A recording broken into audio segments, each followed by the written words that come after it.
이번 시간엔 우리가 다룰 것이 이론적 모형입니다. 개별사회사업의 이론 실천 모형, 개별사회단 사회복지 실천의 이론 모형으로서 1917년 리치몬드 여사에 의해서 사회진단이란 책이 나오고 그로 인해서 이론 정립이 시작된 이래 1920년대부터 많은 이론 모형들이 등장을 합니다.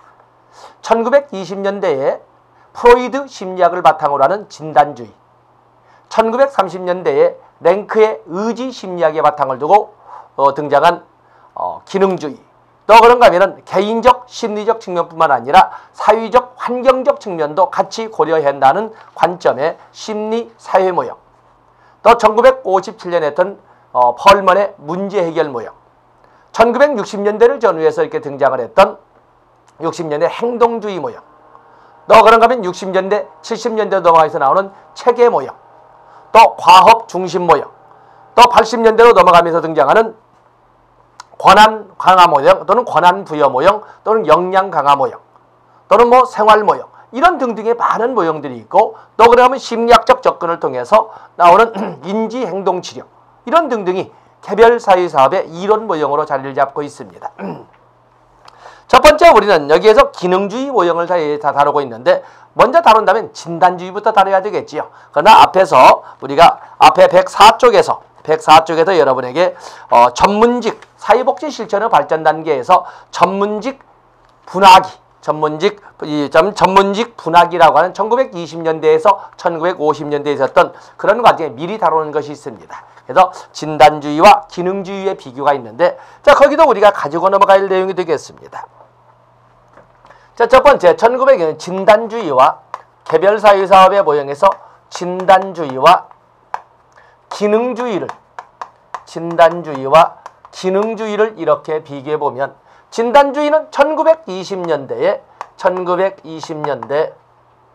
프로이드 심리학의 프로이드 정신분석의 기초를 두고 등장한 실천 이론 모형이 개별사회사업에, 그 당시에는 개별사회사업밖에 없으니까 이런 모형이 바로 진단주의가 되겠습니다. 기능주의는 1930년대 랭크의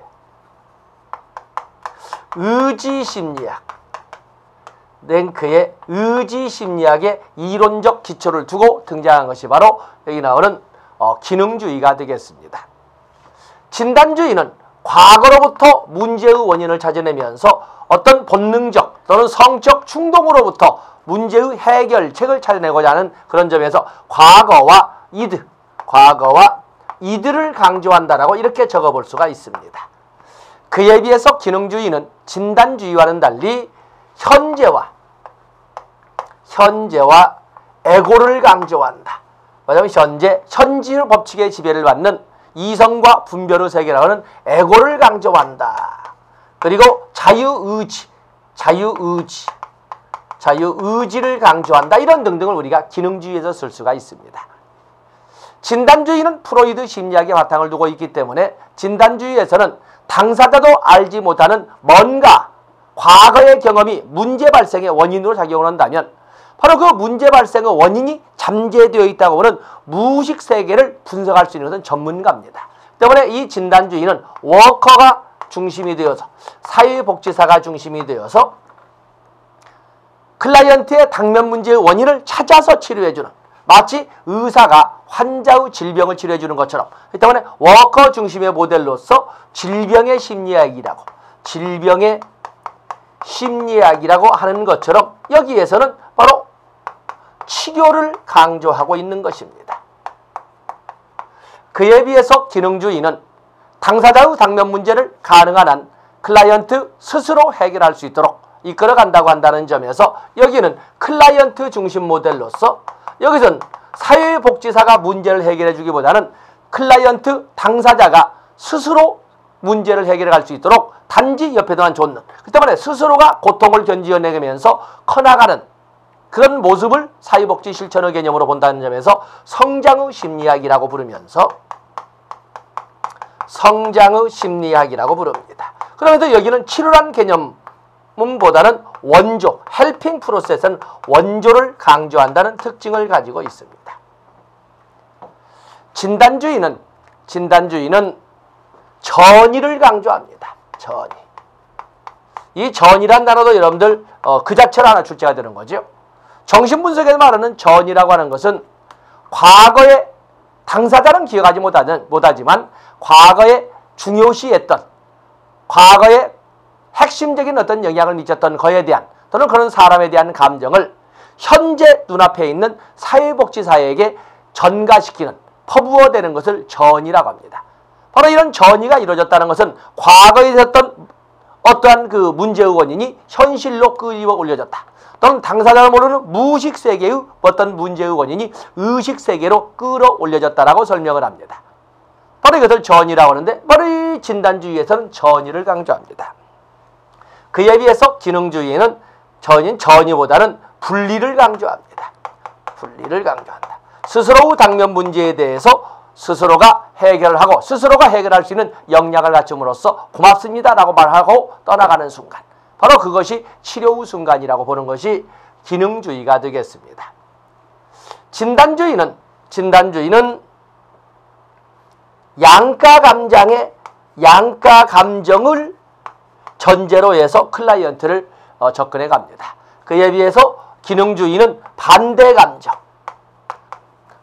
감정이나 분리 감정을 지닌 존재로 클라이언트를 전제하면서 접근하는 이런 모습들을 찾아볼 수가 있습니다. 그렇다고 해서 여러분들은 어느 방법이 옳은 방법이다라고 생각해서는 안 됩니다. 우리가 인간들을 볼 적에 이 융의 양양설을 이렇게 생각한다 해도 내성적인 사람도 있고 요양적인 사람도 있지 않습니까? 그 내성적인 정도도 강약이 따로 있고 요양적인 것도 강약이 따로 있는 건데, 그렇기 때문에 꼭 어느 누구에게나 꼭 어떤 방법만을 적용해야 된다 이런 말을 하는 건 아닙니다. 성향에 따라서 어떤 경우에는 진단주의가, 어떤 경우에는 기능주의가, 또 어떤 상황에 대해서는 진단주의가, 또는 어떤 상황에 대해서는 기능주의가 원활하다는 거지, 양자를 비교하는 것이 옳다 그르다는 것을 아주 대적 관계에서 옳다 그르다를 따지자고 하는 것은 아닙니다. 그렇기 때문에 여러분들은 104쪽에 나와 있는 도표 참조하시고 그 내용도 같이 양쪽에 104, 133페이지를 같이 정리해 놓으시고 접근하시면 큰 도움이 될 수가 있습니다. 자, 여러분 저 어떤 것 한번 보겠습니다. 1933년 펜실베니아 사회사업대학에서 발달한 걸로 랭크의 이론에 기초하고 있다. 인간의 창조력, 통합력을 인정한다. 창조적 자아 해방과 성장을 돕는 걸로 본다. 의지를 강조하고 치료 개념을 버리고 헬핑 프로세스의 개념을 받아들인다.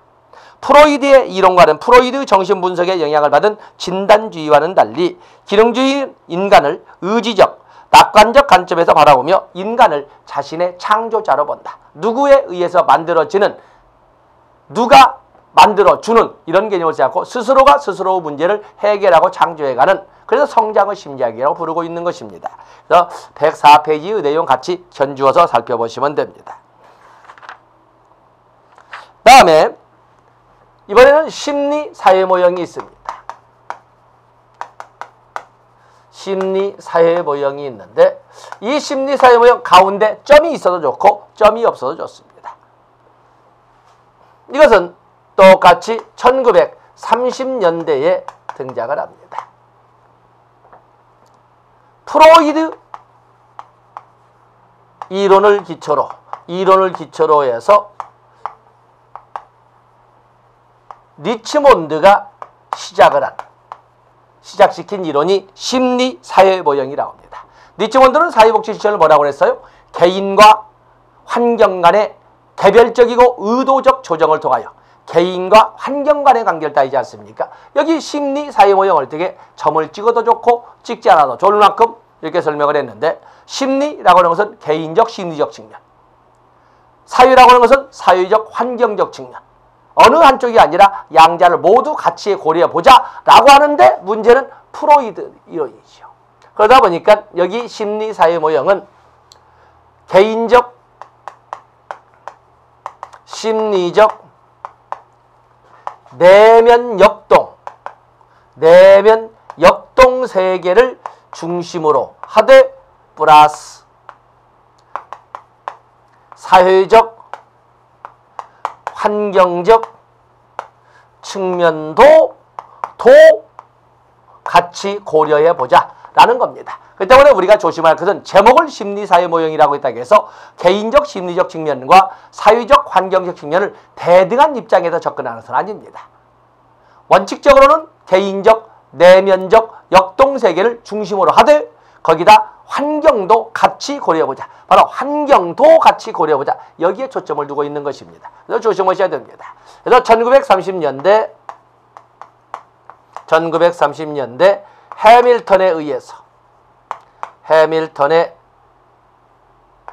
해밀턴에 의해서 만들어지고 1960년대 홀리스에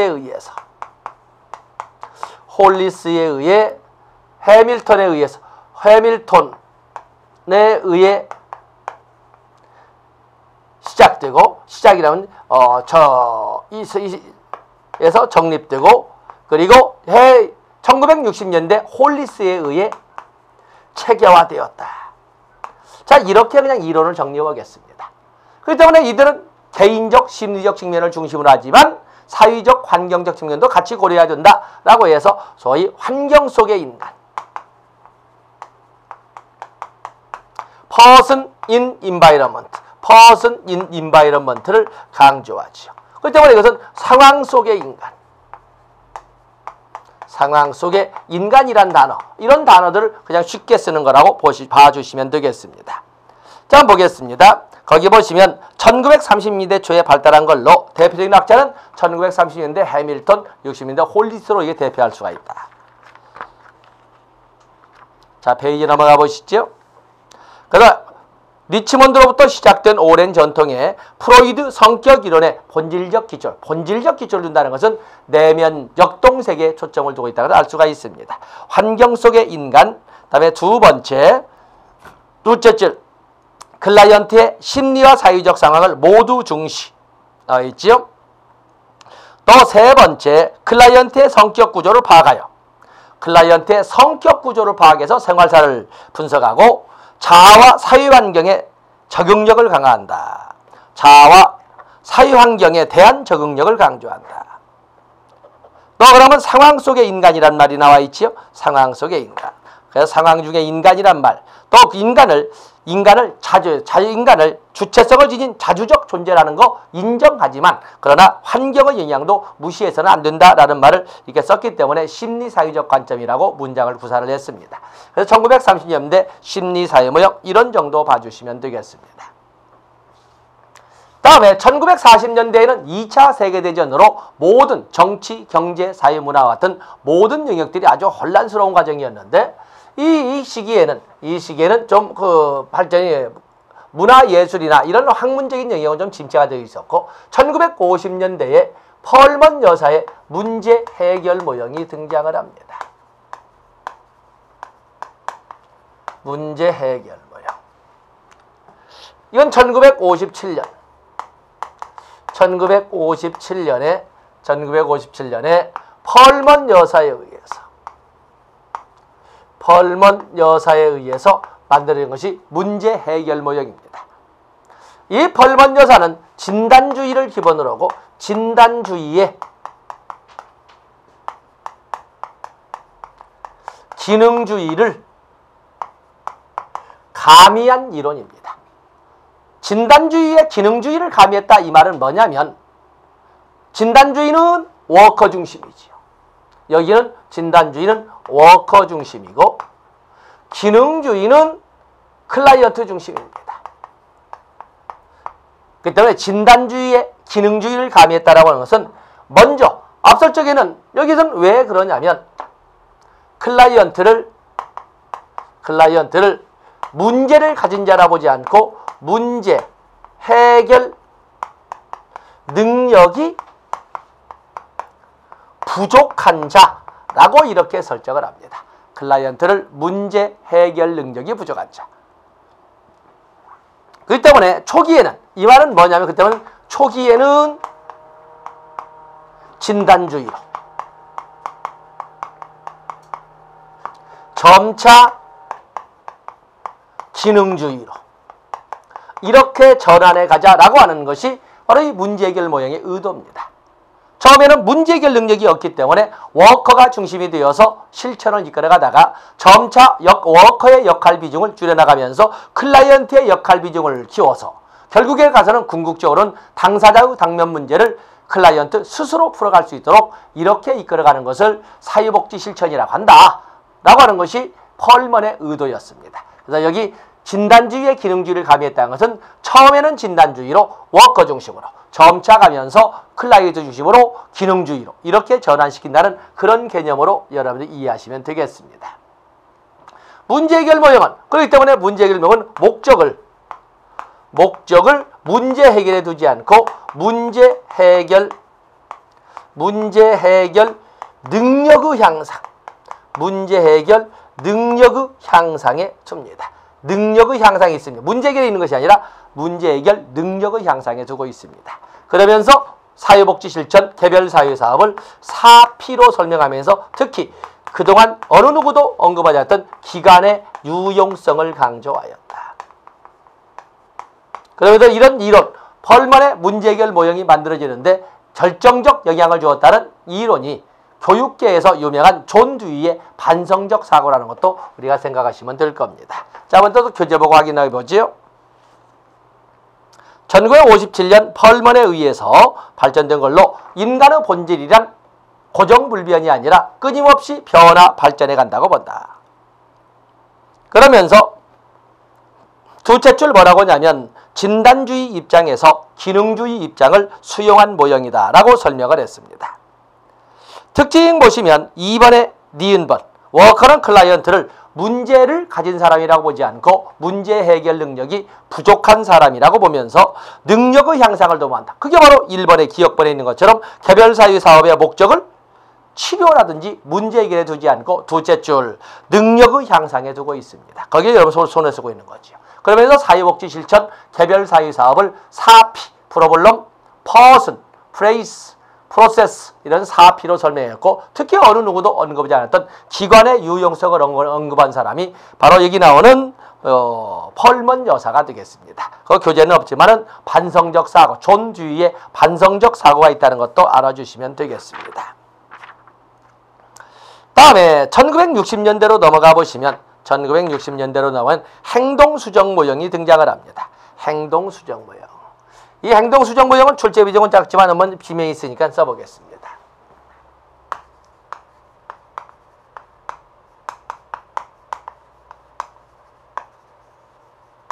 행동수정 모형은 1960년대 사람이 토마스에 의해서 등장을 했고 행동주의 학습이론의 기초를 둡니다. 학습이론의 기초. 이 행동주의 학습이라는 것은 모든 행동은 인간의 모든 행동은 학습의 결과이다 라고 보는 겁니다. 이 학습이라고 하는 것은 밖으로부터 주어지는 거기 때문에 이런 이 이론은 그대로 가져다가 환경결정론의 입장에 있다라고 행동주의를 설명을 합니다. 이것을 사회복지 실천에 접목을 시킨 것이 바로 이 행동수정 모형이 되겠습니다. 행동수정 모형은 행동주의 학습 이론을 적용한 것처럼 오직 관찰 가능한 행동만을 대상으로 하여 접근을 해나갑니다. 그래서 지금 현재를 강조하죠. 지금 눈앞에 있는 현재를 강조하죠. 지금 관찰 가능한 행동만을 대상으로 접근을 해나갑니다. 그래서 여러분 교재를 보세요. 교재를 보시면 학습 이론의 기초를 둔 걸로 토마스가 접근을 시켰다. 거기 오면 리을번의 인간의 인성은 대부분 환경의 산물이고 그 행동은 여러 학습 과정의 결과이므로 내적 상태보다는 환경에 의해 설명될 수 있다고 합니다. 환경결정, 환경을 강조하는 거죠. 그래서 특징의 기억본 보면은 관찰되는 행동에 초점을 두고 전체 행동을 수정할 수 있다고 봅니다. 리을번에 보시면 과거보다는 현재를 강조하고 내면적인 것보다는 유면적, 내면적이고 말로 듣는 것보다는 유면적이고 관찰 가능한 행동에 초점을 둔다는 것입니다. 그리고 여기 보면 비읍번, 문제지향성, 그것도 밖으로 드러나 보이는 문제지향성, 과업중심성, 시간지향성을 특징으로 한다. 그런데 문제는 왜 비윤리적이라고 하냐면 행동주의 심리학을 연구할 때 그 연구 대상이 짐승들이거든요. 개, 비둘기, 고양이, 쥐 이런 등등입니다. 그런데 존엄한 존재인 인간을 가지고 접근을 하면서 저 인간에 대한 연구를 하면서 소위 짐승을 가진 짐승을 대상으로 한 연구 결과를 어떻게 인간에게 전복시킬 수 있느냐? 그런 점에서 비윤리적이고 마치 인간은 환경에 의해서 주어지는 영향에 의해서 리스폰스를 만들어간다 라고 한다고 이렇게 마치 법칙론을 주장하고 있는데 그건 너무 기계론적이라고 비판을 받습니다. 환경 절정론의 입장이기 때문에 기계론이라는 비판이 나오고 연구 실험 대상이 짐승이었다는 점에서 비윤리적이라는 비판을 받고 있는 것입니다. 자, 이렇게 우리가 다뤄봤습니다. 이번에는 과업중심 모형을 보겠습니다. 1970년대로 넘어가겠습니다. 이번에는 1970년대로 넘어가겠습니다. 60년대 행동수정 모형 봤습니다만 또 60년대에서 70년대 넘어가는 과정에 체계 이론도 있습니다. 핑커스와 미나안의 4체계 모델도 있고 콤튼과 갤러웨이의 6체계 모델도 있지요. 변화, 매개체계, 클라이언트 체계, 표적 체계, 또 행동 체계, 전문가 체계, 의뢰 응답 체계라고는 문제 인식 체계. 이렇게 해서 우리가 핑커스와 미나안의 4체계 모델과 콤튼과 갤러웨이의 6체계 모델 실천 앞에서 봤기 때문에 여기는 그냥 70년대를 대표하는 과업 중심 모델을 살펴보도록 하겠습니다. 과업 중심 모델.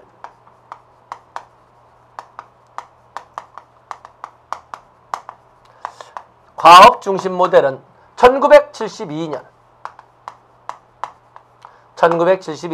레이드와 또는 리드와 앱스테인에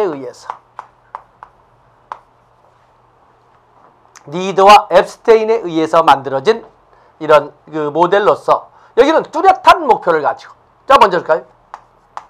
정신분석적 접근에 대한 비판으로 시작된 것이 바로 과업중심 모델인데 정신분석적 접근이라고 하는 것은 그야말로 애매한 무의식 세계에 있는 그 무엇을 찾아서 이게 이렇게 표현하거든요. 그 뭔가는 모르지만 그 무의식 세계에 있을 것으로 추정되는 애매한 것을 또 장기적으로 기다려봐. 잠시 기다려봐라. 이 잠시 하는 것이 언제까지 1년, 10년 이렇게 가는 겁니다. 소위 애매한 목표를 가지고 애매한 목표를 가지고 장기 치료로 해 나간다는 것에 대한 비판으로 등장한 뚜렷한 목표를 가진 시간 제한적 특징을 적죠. 뚜렷한 명확한 목표를 가진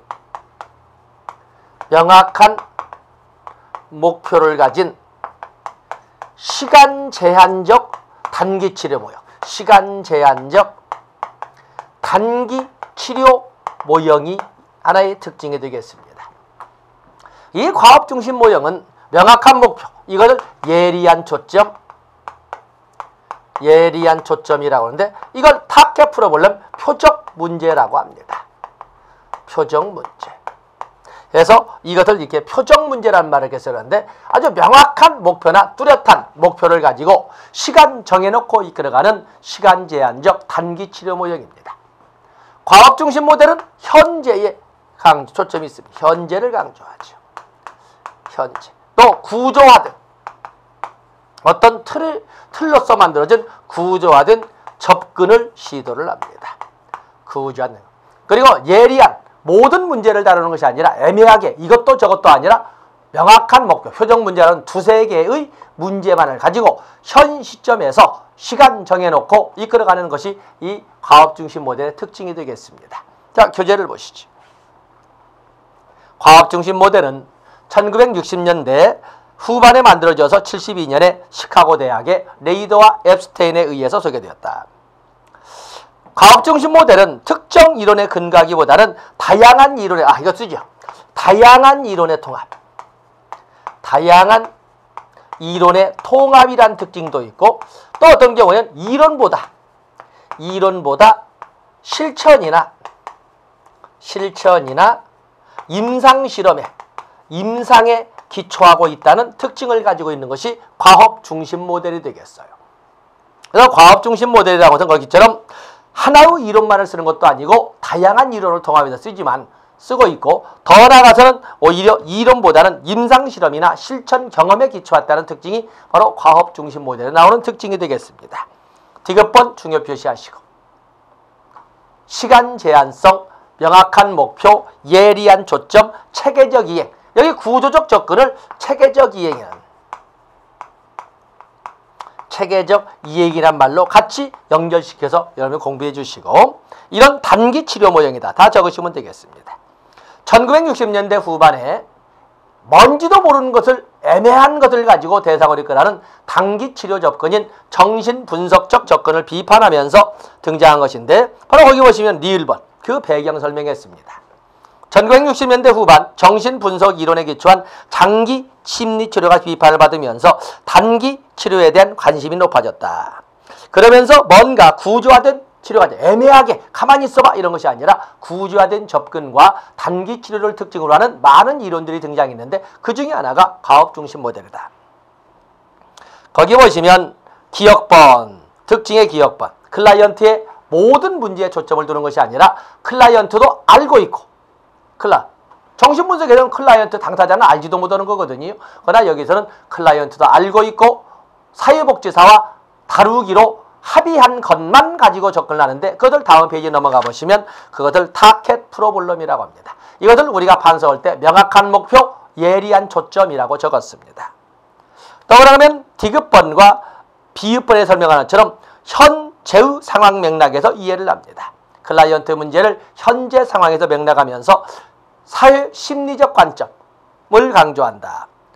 다음에 계획된 단기성, 초점의 특정화, 경험 지향성, 고도의 구조성, 이런 단어들 여러분들이 표현을 같이 맞춰주시면 되겠습니다. 다음에 유기개인 모형이 있습니다. 유기개인 모형이라고 하는 것은 위기라고 하는 단어는 뭐냐면 기존의 실천으로서는 도저히 해결이 불가능해진 그 순간을 위기 발생이라고 합니다. 위기개인 모델이라고 하는 것은 어떠한 위기를 극복하자는 데 목적을 두는 것이 아니라 위기 발생 이전 상태로 조속한 복귀를 목적으로 하는 것이 바로 이 사회복지 실천이라는 것이 위기개인 모형이 되겠습니다. 그래서 여러분들은 위기개인 모형 니은번을 배경으로 하시고 디귿번에 중요 표시하시면 돼요. 디귿번, 니을번. 그래서 위기개인 모형은 주된 목표를 어디다 두냐면 위기의 극복이 아닙니다. 위기 발생 이전 상태로 조속한 복귀에 두되, 그 위기개인의 표적은 애매한 것이 아니라 역시 구체적이고 관찰 가능한 문제들에 초점을 두고 있습니다. 거기에 별표하시고 나머지 제목으로 신속한 개입, 사회복지사의 적극적 행동, 제한적 목표, 시간 제한적인 목표, 거기 증상의 완화를 1차 목표로 한다. 증상의 완화를 위기 발생 이전 상태로 복귀를 하고, 우리는 언론에서 그것을 정상화의 추구, 정상화를 도모한다고 설명을 합니다. 현실적 지지, 현실적이고 실용적인 정보가 되어야 된다. 초점적 문제 해결, 긍정적 또는 건전한 자기상, 자립 촉진, 이런 단어를 같이 봐주시면 됩니다. 다음에 생활 모형이 있습니다. 생활 모형과 권한 부여 모델, 역량 강화 모델 이렇게 있는데, 생활 모형 우리가 1980년대라고 이렇게 적을 수 있습니다. 생태 체계 이론에 기초를 한 실천 모형이 되겠습니다. 이 생활 모형은 개인의 클라이언트의 욕구와 환경, 자원 간의 적합성을 도모한다. 적합성을 도모하는 것을 목적으로 합니다. 그래서 사회복지사는 클라이언트가 가지고 있는 욕구와 클라이언트를 둘러싼 환경이 보유한 자원 간의 균형을 도모하는 활동을 사회복지 실천이라고 한다는 것이 여기 나오는 생활 모형, 레벨 오브 피트라고 하죠. 환경자원의 적합성을 동원한다. 이렇게 설명하는 적합성. 적합성이라고는 개인의 욕구와 환경의 질의, 균형, 조화로움을 다지는 것이 바로 이 생활 모형이 되겠어요. 그래서 생활 모형 여러분 교재를 보시면 생활 모형 거기 보면 결국에 초점이라고 하는 것은 생활상의 문제입니다.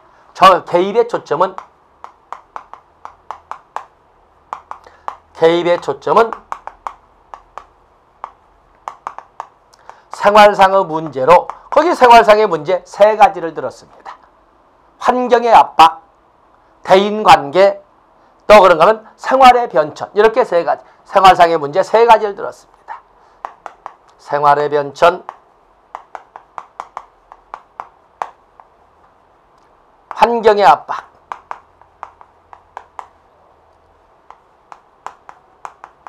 그리고 대인관계, 이렇게 세 가지를 들은 것이 바로 생활 모형의 핵심 키워드가 되겠습니다. 나머지 여러분들 보시고, 다음에 역량 강화 모델, 임파워먼트 모델. 임파워먼트 모델. 자, 임파워먼트 모델 그러면 이것도 그냥 1980년대라고 적겠습니다. 여기는 권한 부여. 아무리 클라이언트를 중심으로 한다고 해도 클라이언트가 50을 차지할 수는 없는 거거든요. 종래에 비해서, 종래의 기법에 비해서 워커 중심의 역할 비중을 좀 낮추어서 클라이언트의 역할 비중을 높여간다는 것은 인정하죠. 어느 정도 하는데 여기는 적어도 권한 부여, 워커와 클라이언트가 5대5라고 하는 파트너십, 협력자의 관계. 사회복지사와 클라이언트 간의 협력자적 관계에서 문제를 풀어가도록 분위기를 조성하고 그러면서 설명을 하고 있는 것입니다. 자, 이 교재, 거기는 무조건 여러분들이 중요 표시해서 과제 중심 모델만큼의 중요 표시해서 반사하지 않습니다만 한번 보겠어요. 사회복지 실천에서 클라이언트 상황에 대해 강점, 관점을 적용하여 다양한 자원을 반영하고 클라이언트의 약점보다는 강점을 현실화하고자 한다. 사회복지사와 클라이언트의 협력적 역할을 강조한다. 그래서 거기 종래의 전통적인 병리적 관점과 임파워먼트 모델 또는 1970년대, 80년대 이후에 쭉 강조되는 강점, 관점 모델의 비교를 보면은 인간을 어떤 존재로 보는가? 라고 할 적에 병리 모델은 문제를 가진 자, 뭔가 도와주지 않으면 안 되는 자라고 이렇게 설명을 어떤 사전, 또는 실천의 사례로 보는 데 비해서 강점, 관점 모델은 그만의 독특한 고유성을 가지고 있는 독특한 존재, 강점을 가진 존재, 무한한 자원이나 가능성을 가진 존재라고 이렇게 설명을 합니다. 병리적 관점에서는 치료의 개입의 초점을 문제에 두는 데 비해서 강점 관점에서는 강점이나 자원이나 가능성에다가 개입의 초점을 둡니다. 병리적 관점에서는 클라이언트의 진술을 전문가가 참조해야 될 내용이라고 이렇게 설명을 하고 그렇게 큰 의미를 두지 않습니다. 내면 세계를 봐야지 말로는 것을 뭘 못해 해서 그냥 참조사항일 뿐입니다. 그러나 병의 강점 관점에서는 그 사람에 대한 가장 신뢰로운, 그 사람에 대한 클라이언트에는 가장 신뢰로운 자료라고 보면서 사회복지사는 클라이언트의 진술에 대해서 긍정적으로 받아들입니다. 또 어린 시절의 경험에 대해서 병리적 관점에서는 문제 발생의 원인으로 보는 데 비해서 강점 관점에서는 그것을 문제 발생의 원인으로만 보는 것이 아니라 그걸 가지고 오히려 더 비온 뒤에 땅이 굳어지게 하듯이 클라이언트를 더 강하게 할 수 있는 자원으로도 승화시켜서 생각을 합니다. 삶의 전문가는 전문가인 사회복지사가, 강점에서는 본인 스스로나 그의 가족이나 그의 환경이 이 삶의 전문가의 역할을 한다고 되어 있습니다. 자, 나머지 다 좋고 밑에 보시면 되겠습니다. 어쨌든 클라이언트의 참여 다 강조하지만 특별히 유별나게 어느 정도로 워커와 파트너십을 형성할 정도의 참여를 강조한다는 것을 여러분들이 알아주시면 되겠습니다. 자, 이런 정도에서 개별 사회사업을 마감진 걸로 하고 다음 시간에는 집단 사회사업으로 진행을 하겠습니다. 고맙습니다.